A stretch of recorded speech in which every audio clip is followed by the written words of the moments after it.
कतरुवीक्षा कृपा सिन्धुभैव च पतितनाम पावनेभ्यो वैष्णवेभ्यो नमो नमः। परम भगवान श्री कृष्ण कहते हैं कि सभी मासों में सबसे उत्तम और श्रेष्ठ मास है मार्गशीर्ष मास, जो मैं ही हूँ।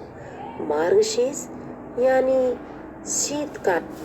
इस प्रकार हम देख सकते हैं कि जो मार्गशीर्ष चल रहा है वह अत्यंत ही पवित्र और भगवान को प्रसन्न करने वाला है। इस मार्गशीर्ष मार्ग में आती है उत्पन्ना एकादशी।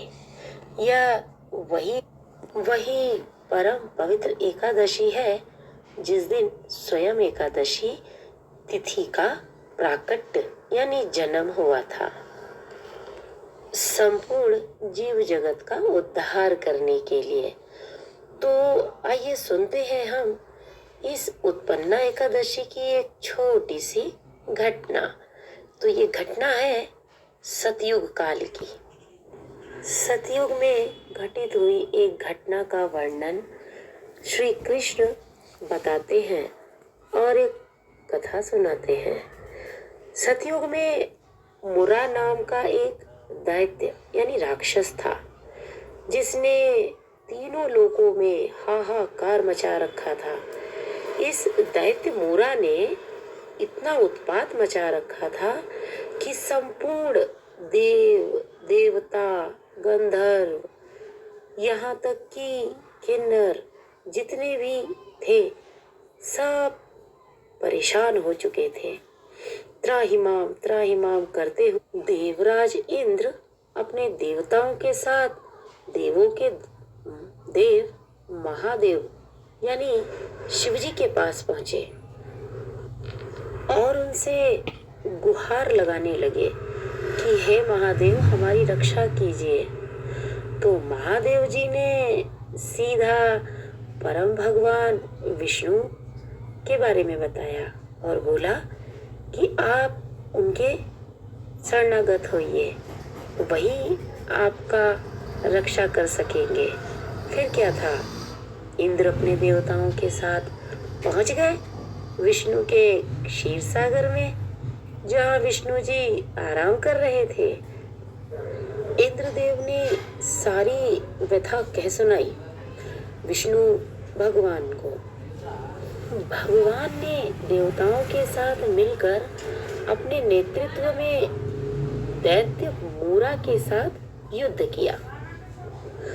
युद्ध के दौरान भगवान विष्णु लीला हेतु एक गुफा बद्रिका आश्रम की गुफा में जाकर विश्राम करने लगे।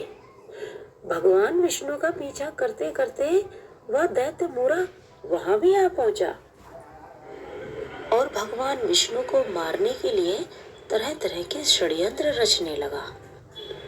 तभी भगवान विष्णु के शरीर से एक देवी उत्पन्न हुई और उसने मूरा नामक दैत्य का संहार किया।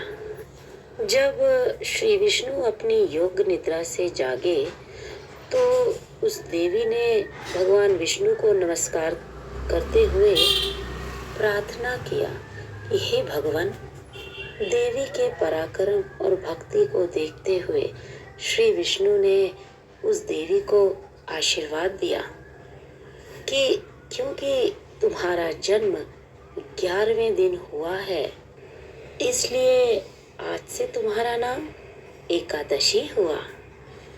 और जो भी कोई बड़े ही पवित्र मन से कृष्ण पक्ष या शुक्ल पक्ष की एकादशी को बड़े ही निष्ठावान से करेगा, उसे स्वयं मेरा गोलोक और वैकुंठ प्राप्त होगा।